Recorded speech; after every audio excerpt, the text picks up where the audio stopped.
বাবা মাঠ থেকে ফিরে এসেছে? তুমি কিন্তু আজ বড্ড দেরি করে ফেললে। তোমার জন্য কতক্ষণ ধরে পথের দিকে চেয়ে বসে আছি। হ্যাঁ রে মা, আজ মাঠের কাজটা শেষ করতে একটু সময় লেগে গেল। সূর্যের তেজ আজ বড্ড বেশি ছিল রে মা, শরীরটা যেন পুড়ে যাচ্ছিল। তুমি তো নিজের শরীরের কথা কোনোদিনও ভাবো না। রোদ হোক কি বৃষ্টি, তোমাকে মাঠেই পড়ে থাকতে হবে। এসো, আগে হাত মুখ ধুয়ে নাও। আমি তোমার জন্য গুড় দিয়ে ঠান্ডা জল করে রেখেছি।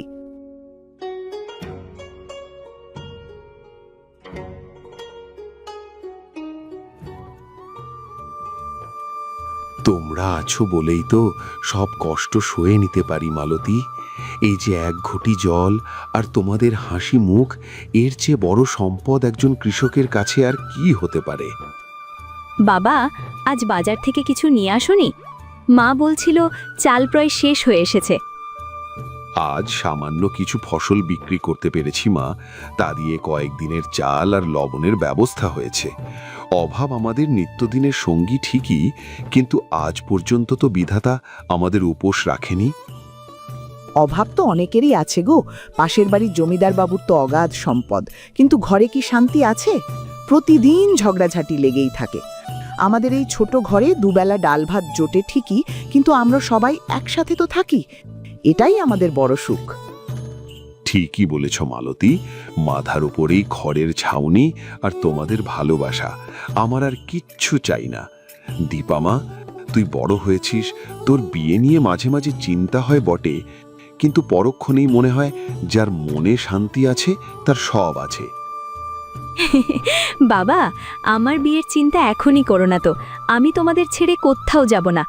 আমি মার সঙ্গে রান্না করব আর তোমার জন্য মাঠে খাবার নিয়ে যাব। আমাদের এই ছোট্ট সংসারটাই তো আমার কাছে স্বর্গ। পাগল মেয়ে একটা। আচ্ছা ঠিক আছে, এখন অনেক গল্প হয়েছে। এবার তোমরা এসো, আমি লাল শাক আর আলু ভাতে দিয়ে ভাত নামিয়েছি। গরম গরম খাবে, এসো। বেশ বেশ, তোমার হাতের রান্না খেয়ে জিরিয়ে নিলে আমার সব ক্লান্তি দূর হয়ে যাবে। চল মা দীপা, একসাথে খাই।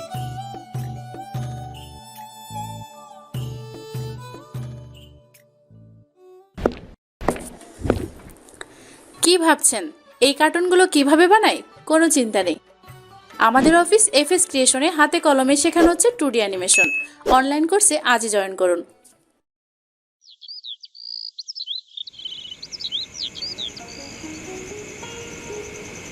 ও নিতাই, আছো নাকি বাড়িতে? অন্ধকার দাওয়ায় একা বসে কি ভাবছো? আরে নকুল কাকা যে, আসুন আসুন। এই তো একটু বসেছিলাম, শরীরটা আজ বিশেষ ভালো লাগছে না। শরীর নাকি মন নিতাই? আমি তো অনেক দিন ধরেই লক্ষ্য করছি তোমার কপালে চিন্তার ভাঁজ। আজ তো দেখলাম দীপা ঘাটে জল আনতে গিয়েছিল। মেয়েটা তো বেশ ডাগর হয়েছে। তা মেয়ের বিয়ের ব্যাপারে কিছু ভেবেছো? সেই চিন্তাই তো আমাকে কুঁড়ে কুঁড়ে খাচ্ছে কাকা। দিন আনি দিন খাই, মেয়ের বয়স বাড়ছে সেটা কি আর বুঝতে পারছি না? কিন্তু এই অভাবের সংসারে ওর জন্য একটি সুযোগ্য পাত্র যে কোথায় খুঁজে পাবো তাই ভাবছি। নিতাই, এত চিন্তা করো না। আমার চেনা জানার মধ্যে দু একটা ঘর আছে। তুমি বললে আমি খোঁজ নিতে পারি। তবে হ্যাঁ, এখনকার দিনকাল ভালো নয়। ভালো পাত্র পাওয়া ভাগ্যের ব্যাপার। ঠিক আছে কাকা, আপনি একটু খোঁজ নিলে আমি নিশ্চিন্ত হই। আমি চাই না আমার মেয়ে কোনো কষ্টে থাকুক, অন্তত যেন দুবেলা দুমুঠো খেয়ে সুখে থাকতে পারে। আচ্ছা, আমি দেখছি, চিন্তা করো না। আমি এখন আসি তাহলে।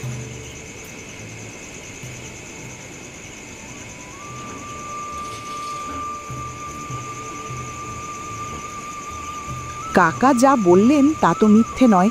দীপার বিয়ের কথা তো আমাদের ভাবতেই হবে। তুমি এত ভেঙে পড়লে চলবে না। মালতী, আমার ভয় হয়। আমরা গরিব মানুষ, ভালো ঘরবর কি আমাদের কপালে জুটবে? কোনো পাষণ্ডের হাতে যদি মেয়েকে দিয়ে দিই, তবে ওর সারা জীবনটা নষ্ট হয়ে যাবে। দীপা আমাদের চোখের মণি, ওকে ছাড়া ঘরটা তো অন্ধকার হয়ে যাবে। আমি জানি, কিন্তু মেয়ের ভবিষ্যৎ তো আমাদেরই গড়তে হবে। রাজপুত্তর না হোক, এমন একজন মানুষ তো চাই যে আমাদের মেয়েকে সম্মান করবে, ভালোবাসবে।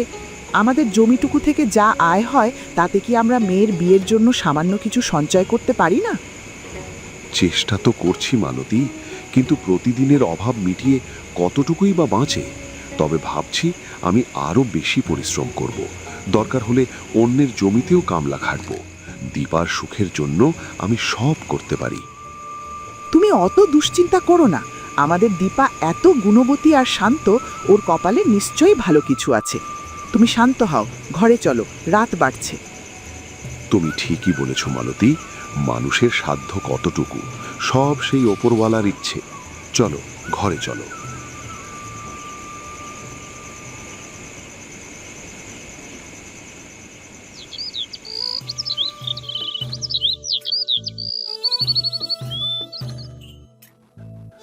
মাছ নেবেন নাকি গো? মাছ, নদীর টাটকা রূপলি ইলিশ আর বড় বড় রুই আছে। মাছ নেবেন নাকি গো? মাছ, নদীর টাটকা রূপলি ইলিশ আর বড় বড় রুই আছে। ও কাকা, বাড়িতে কেউ আছেন? কে হে বাপু? এই অবেলায় কার ডাক শুনি? এসো, বাড়ির ভেতরে এসো।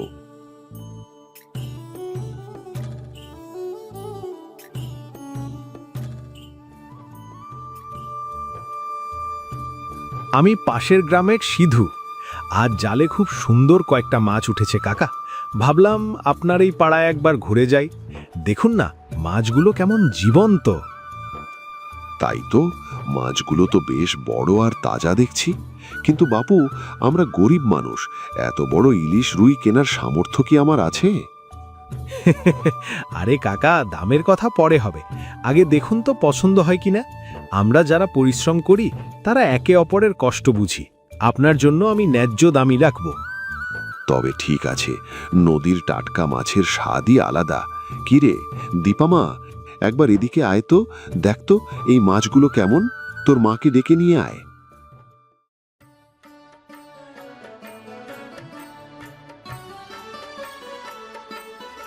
ও বাবা, মাছগুলো তো এখনো নড়ছে। কি সুন্দর উজ্জ্বল রং। বাবা, একটা মাছ নাও না। হ্যাঁ, এগুলো আজ সকালেই নদী থেকে ধরা হয়েছে। আপনার পছন্দ হলে আমি সবচেয়ে বড় রুইটা বের করে দিচ্ছি। হ্যাঁ গো, মাছগুলো সত্যিই খুব ভালো। যদি দাম কম রাখে তবে নিয়ে নাও। আজ অনেক দিন হলো মাছের ঝোল রান্না করা হয় না। দাও গো, যদি দাম কমায় রাখো তাহলে একটা মাছ দাও আমাকে। আপনি যা দেবেন কাকা, তাতেই আমি খুশি। এই মাছটি আপনার মেয়ের জন্যই নিয়ে যান। শখ করে মাছ খেতে চাইছে। ঠিক আছে, তবে দাও।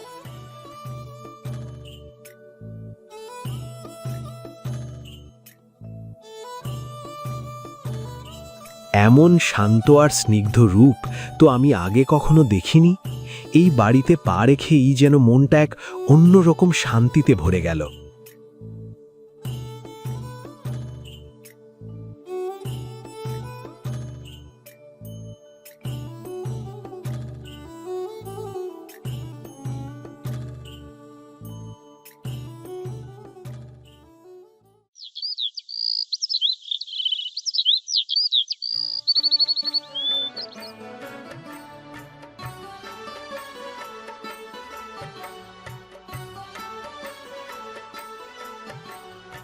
কাকা, ভালো আছেন? ব্যস্ত আছেন নাকি? আরে সিধু যে, এসো বাবা, বসো। আজ তো তোমার মাথায় মাছের ঝুড়ি দেখছি না, কি ব্যাপার? কাকা, আজ মাছ বিক্রি করতে আসিনি। আসলে আপনার সাথে খুব জরুরি একটা বিষয়ে কথা বলতে এসেছি। যদি অনুমতি দেন তবে বলতে পারি। জরুরি কথা? আমার মতো গরিব মানুষের সাথে আবার কি জরুরি কথা থাকতে পারে? বলো, সংকোচ করো না। কাকা, আমি সাধারণ একজন জেলে। নদী আর জাল নিয়েই আমার জীবন।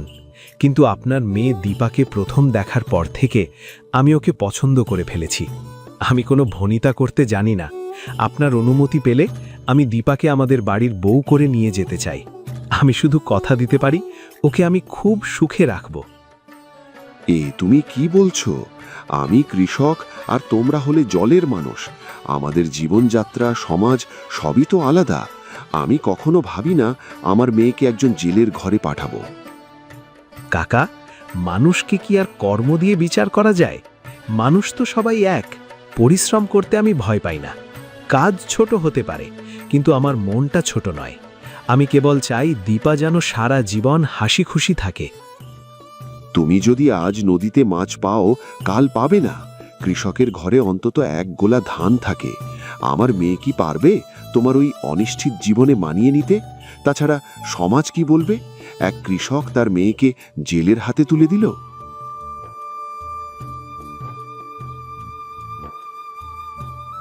কেন দ্বিধা করছো? ছেলেটার চোখে মুখের দিকে তাকিয়ে দেখো, কতটা সততা আর নিষ্ঠা ওর কথায়। সমাজ কি বলবে তা ভেবে কি মেয়ের সুখ বিসর্জন দেবে? তুমি কি বুঝতে পারছো না মালতী? এ শুধু পেশার তফাৎ নয়, সমাজেরও তফাৎ। সমাজ আলাদা হতে পারে, কিন্তু মানুষটা কেমন এটাই বড় কথা। সিধু আমাদের পাড়ায় অনেক দিন ধরে মাছ বিক্রি করছে, কোনোদিন ওর নামে কোনো কটু কথা শুনিনি। ওর মতো বিনয়ী আর কর্মঠ যুবক আজকালকার দিনে কজন পাওয়া যায়? মাসিমা, আমি হয়তো অনেক ধন সম্পদ দিতে পারবো না, কিন্তু শ্রদ্ধায় আর ভালোবাসায় দীপাকে ভরিয়ে রাখব। কাকা, আপনি একবার বিশ্বাস করে দেখুন। তোমার বলার ধরন আর এই সাহসের আমি প্রশংসা করি সিধু। কৃষকের ঘরে জন্মেছি বলে হয়তো মাটি ছাড়া কিছু চিনি না, কিন্তু মানুষ চিনতে আমার ভুল হয় না। তুমি যেমন বিনয়ী, তাতে তোমাকে আমার খারাপ মনে হয় না। তার মানে কি আপনি রাজি, কাকা? আমি এখনই হ্যাঁ বলছি না, তবে তোমার প্রস্তাবটা আমি ভাবব। তোমার পরিবারের সাথেও একবার কথা বলা দরকার। অনেক ধন্যবাদ কাকা, আমি আপনার উত্তরের অপেক্ষায় থাকব। আজ তবে আসি।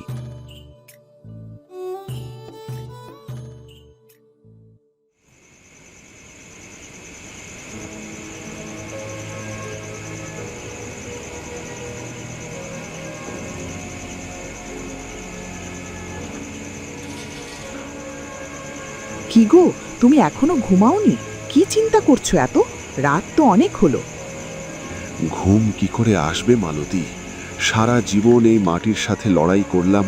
আমাদের বংশের মর্যাদা হলো এই চাষবাস, আর আজ কিনা একজন জেলের হাতে মেয়েকে সঁপে দেব? সমাজ কি বলবে? লোকে বলবে নিতাই অভাবের তাড়নায় শেষ পর্যন্ত জাত পেশা বিসর্জন দিল। শোনো, সমাজ কোনোদিন কারোর ঘরে অন্ন দেয় না। আর তাছাড়া মানুষ সবাই এক, মানুষের কোনো জাত হয় না। তুমি সিধুর চোখের দিকে তাকিয়ে দেখেছো? ওর মধ্যে যে সততা আর বিনয় আছে, তা কি অনেক বড় ঘরের ছেলের মধ্যে পাওয়া যাবে? তা হয়তো ঠিক, ছেলেটি বড্ড বিনয়ী, কিন্তু মালতী, জেলের জীবন বড় অনিশ্চিত। ঝড় বৃষ্টির রাতে যখন সে নদীতে থাকবে, তখন আমাদের মেয়ে ঘরের কোণে বসে শুধু চোখের জল ফেলবে। কৃষকের ঘরে অন্তত মাটির মায়া আছে, ঘর আছে। তুমি ভুল ভাবছো। মাটির ওপর যেমন আমাদের নিয়ন্ত্রণ নেই, জলের ওপরও তেমন নেই। খরা হলে আমাদের ফসলও তো পুড়ে ছাই হয়ে যায়। আসল বিষয় হলো মানুষের চরিত্র। সিধু পরিশ্রমী। যে যুবক নিজে এসে বুক ফুলিয়ে বিয়ের প্রস্তাব দিতে পারে, সে তার স্ত্রীকে রক্ষা করার ক্ষমতাও রাখে। তুমি কি তবে বলতে চাইছো আমি সিধুকে সম্মতি দিয়ে দিই? হ্যাঁ, আমি সেটাই চাই।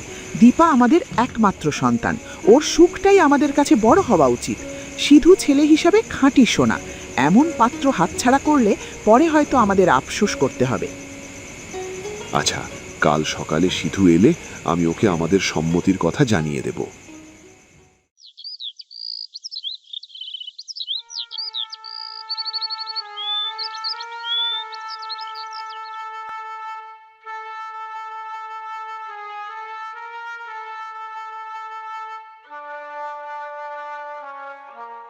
কাকা, কালকের কথা নিয়ে কি কিছু ভেবেছেন? আমি সারা রাত ঘুমাতে পারিনি। এসো সিধু, ভেতরে এসো। তোমার মাসির সাথে কথা বলে আমি একটা সিদ্ধান্তে পৌঁছেছি। আমরা আমাদের দীপাকে তোমার হাতে তুলে দিতে রাজি। আমি বুঝতে পেরেছি পেশা দিয়ে মানুষ বিচার করা ভুল। তোমার সততাই তোমার সবচেয়ে বড় পরিচয়। আমি যে আপনাকে কি বলে ধন্যবাদ দেব, আমি কথা দিচ্ছি। আপনার বিশ্বাস আমি কোনো দিন ভাঙব না। দীপাকে আমি পরম যত্নে আগলে রাখব। আমরা জানি বাবা, তুমি পারবে। তুমি শুধু আমাদের জামাই হবে না, আমাদের ছেলে হয়ে থেকো। মা, আমি আজ খুব খুশি। আজই গিয়ে মাকে খবরটা দেব। আমাদের ঘরে লক্ষ্মী আসবে। এর চেয়ে আনন্দের আর কি হতে পারে?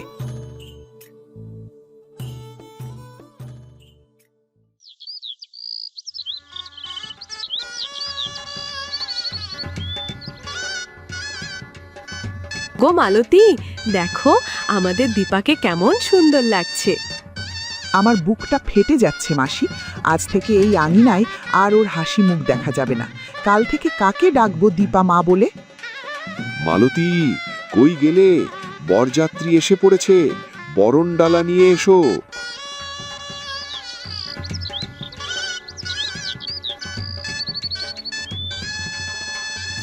নিতাইয়ের জামাইটা দেখো কেমন রাজপুত্রের মতো দেখতে। ঠিক বলেছ, কনে জামাইকে চমৎকার মানিয়েছে।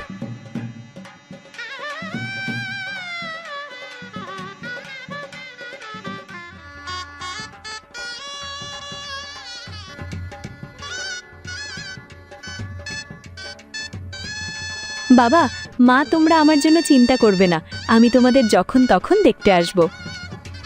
হ্যাঁ রে মা, তুই ছাড়া আমাদের আর কে আছে? শ্বশুরবাড়িতে গিয়ে সবাইকে নিজের করে নিস মা। আজ থেকে শ্বশুরবাড়ির লোকজনই তোর নিজের আপন মানুষ।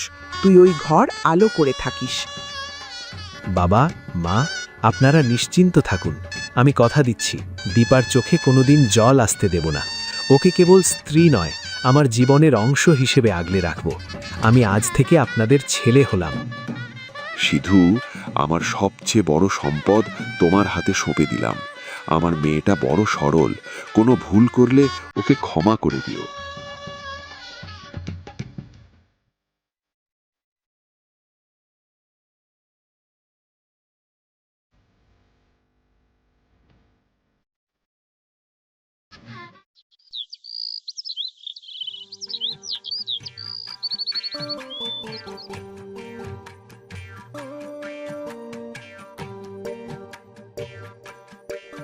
এসো বাবা সিধু, ভেতরে এসো।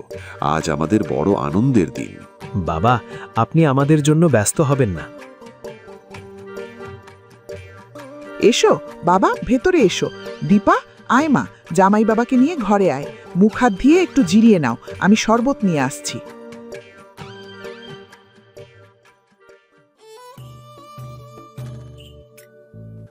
আচ্ছা দীপা, একটা কথা জিজ্ঞেস করব, মা কি রান্না আগেই শেষ করে ফেলেছেন? কেন বলো তো, তোমার কি খুব খিদে পেয়েছে? না, তা নয়।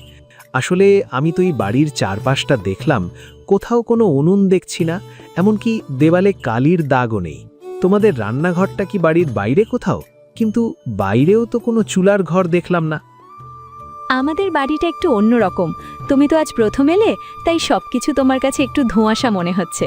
মা যখন খাবার দেবেন তখনই সব বুঝতে পারবে। ধোঁয়াশা মানে? এই যে এত সুন্দর রান্নার গন্ধ আসছে, এটা কোথা থেকে আসছে? তোমাদের বাড়িতে কি কোনো জাদুকর আছে নাকি?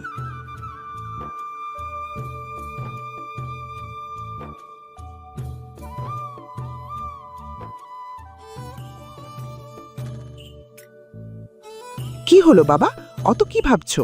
নাও, মিষ্টিটা মুখে দাও। দীপা, তুই বরং তোর বাবাকে একটু বেঁকে দে তো মা, উনি যেন জামাইয়ের পাশে এসে বসেন। মা, রান্নার ধোয়া বা কালি তো কোথাও দেখলাম না, অথচ গন্ধ পাচ্ছি রান্নার। আমার মনে হচ্ছে আমি কোনো রহস্যের মধ্যে পড়ে গেছি।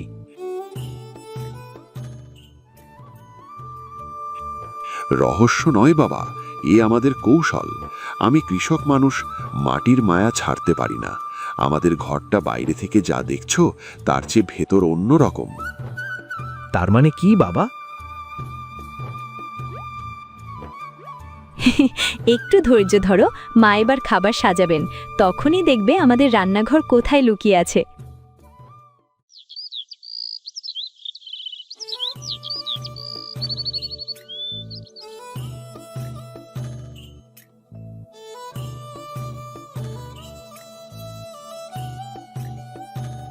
মা রান্না কোথা থেকে করে নিয়ে আসলেন?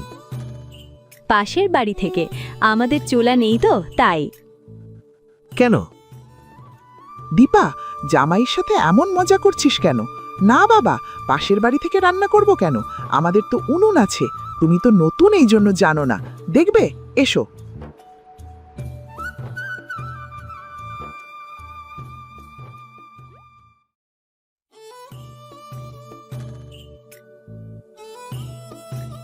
এ কি, মাটির নিচে সুড়ঙ্গ? এটা সুরঙ্গ নয় গো, এটাই আমাদের রান্নাঘর, মাটির নিচের রান্নাঘর। আমি তো নিজের চোখকেও বিশ্বাস করতে পারছি না। মাটির নিচে রান্নাঘর, সেখানে বাতাস ঢোকে কি করে? আর রান্নার সময় তোমরা নিচে থাকো কি করে? এটাই তো এই বাড়ির বিশেষত্ব বাবা। নিচে বাতাসের জন্য ঘুলঘুলি আছে, যা বাইরে থেকে বোঝার উপায় নেই। যত রোদই থাকুক, নিচে কাজ করতে আমাদের কষ্ট হয় না। আর রান্নার ধোঁয়া যাওয়ার জন্য মাটির ভিতর দিয়েই একটি পথ করা আছে, যা উপর দিয়ে বেরিয়ে যায়। ওরে বাবা, তার মানে মাটির নিচে রান্না হচ্ছে, অথচ ওপরে বসে আমরা টেরই পাচ্ছি না। দীপা, তুমি তো আমাকে পুরো চমকে দিলে। আরও চমক বাকি আছে, তুমি আগে খেয়ে নাও, তারপর তোমাকে আমাদের পাতালপুরি ঘুরিয়ে দেখাবো। আমার দাদু বলতেন, শান্তির বাস মাটির নিচে। আজ তুমি সেটা নিজের চোখে দেখবে।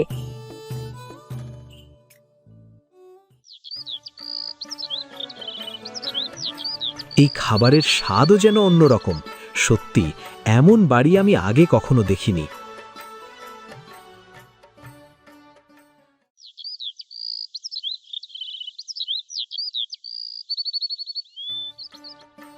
সাবধানে নামো, সিঁড়িগুলো মাটির হলেও বেশ মজবুত।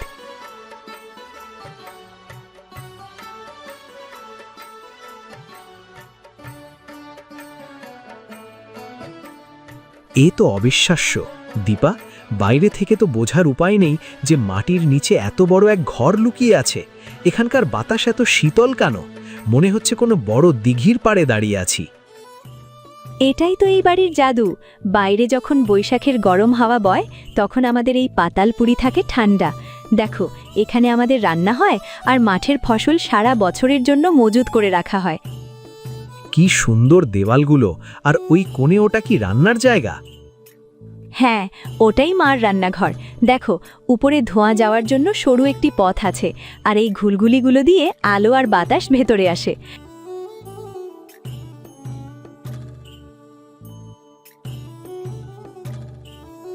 আমাদের এই ভান্ডার ঘরটা বাবার খুব প্রিয় জায়গা। কেমন দেখছো জামাই বাবাজি? অবাক হচ্ছ তো? আমার বাবা মানে দীপার দাদু ছিলেন এক অদ্ভুত খেয়ালি মানুষ। তিনি বলতেন, মাটির ওপর মানুষের শুধু অহংকার থাকে, কিন্তু মাটির নিচে থাকে শান্তি। সেই মাটির নিচে ঘর গড়েছিলেন।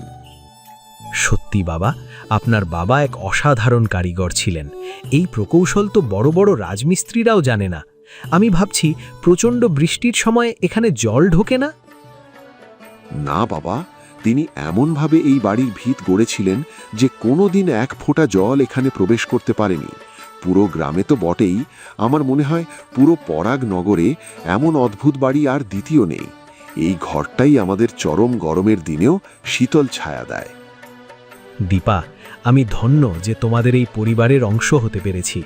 আভিজাত্য বলতে আমরা তো শুধু অট্টালিকা বুঝি, কিন্তু মাটির নিচে যে এমন শিল্প আর বুদ্ধি লুকিয়ে থাকতে পারে, তা আমার কল্পনার বাইরে ছিল। হ্যাঁ, আমার দাদু বলতেন, অভাব মানুষের ভাগ্য হতে পারে, কিন্তু সেই অভাবের মধ্যে বুদ্ধি আর শ্রম দিয়ে সুখ খুঁজে নেওয়াই হলো আসল জীবন। এই বাড়িটাই আমাদের পরিবারের সেই শিক্ষার প্রতীক। আজ বুঝতে পারলাম কেন তোমরা এত সুখী। মাটির গভীরে তোমাদের শেকড় যত মজবুত, তোমাদের ভালোবাসা আর শান্তিও ততটাই গভীর। এই পাতালপুরি শুধু একটি ঘর নয়, এটি একটি স্বর্গ। বাবা, আজ আমি এক পরম সত্যের মুখোমুখি হলাম। সত্যি, মানুষের সুখ তার উন্নতি বা বিশাল অট্টালিকার ওপর নির্ভর করে না, বরং আপনাদের এই সাধারণ কুঁড়েঘরের নিচে যে সৃজনশীলতার শান্তির জগৎ দেখলাম, তা আমার চোখ খুলে দিয়েছে। ঠিক বলেছ বাবা, অট্টালিকা বানাতে লাগে অর্থ, কিন্তু একটি শান্তিময় ঘর বানাতে লাগে মমতা আর ধৈর্য। আমার বাবা যে আদর্শ রেখে গেছেন, আমরা শুধু তা আগলে রাখার চেষ্টা করছি। মাটির নিচে আছে শুধু তৃপ্তি। আমরা গরিব হতে পারি বাবা, কিন্তু আমাদের মনে কোনো দৈন্য নেই। সারাদিন কাজ শেষে যখন এই মাটির মমতা মাখা ঘরে সবাই একসাথে বসি, তখন পৃথিবীর সব ঐশ্বর্য ম্লান মনে হয়। তুমি তো ভয় পেয়ে গিয়েছিলে যে আমরা বুঝি কোনো জাদুর দেশে এসেছি। এখন বিশ্বাস হলো তো, আমাদের জাদুটাই হলো এই গ্রাম্য জীবন আর আমাদের মাটির নিচের ঘর। হ্যাঁ দীপা, আমি সত্যি ভয় পেয়েছিলাম, কিন্তু এখন অনুভব করছি এই সাধারণ জীবনের মধ্যেই এক গভীর প্রশান্তি লুকিয়ে আছে। জেলের জালে যখন রূপালী মাছ ওঠে তখন যেমন আনন্দ পাই, আজ তোমাদের সাথে এই উঠোনে বসে ঠিক তেমনই সুখ অনুভব করছি।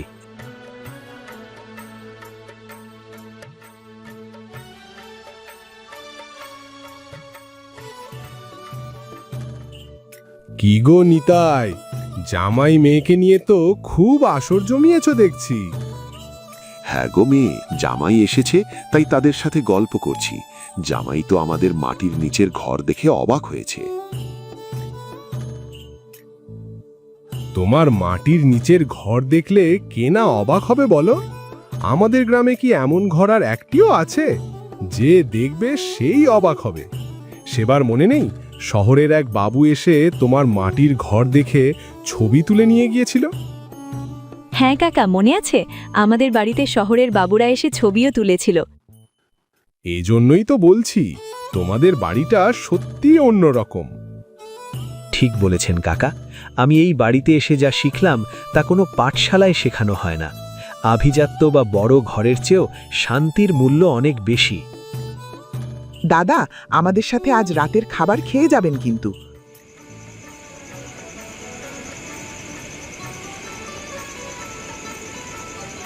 শোনো, অনেক তো গল্প হলো, এবার চলো সবাই মিলে রাতের খাবারটা খেয়ে নাও।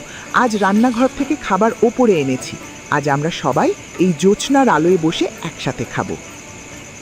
জ্যোৎস্নার আলোতে বসে খাবার খাওয়া, বাহ, এ তো দারুণ ব্যাপার।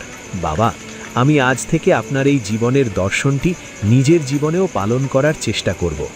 মাকির কাছাকাছি থেকে যে শান্তি পাওয়া যায় তা যেন কোনো দিন না হারায়। গ্রামের জীবন ছবির মতন, সেখানে অভাব থাকলেও শান্তি আছে। এই রকম গল্প দেখতে আমাদের চ্যানেলটা সাবস্ক্রাইব করতে ভুলবেন না।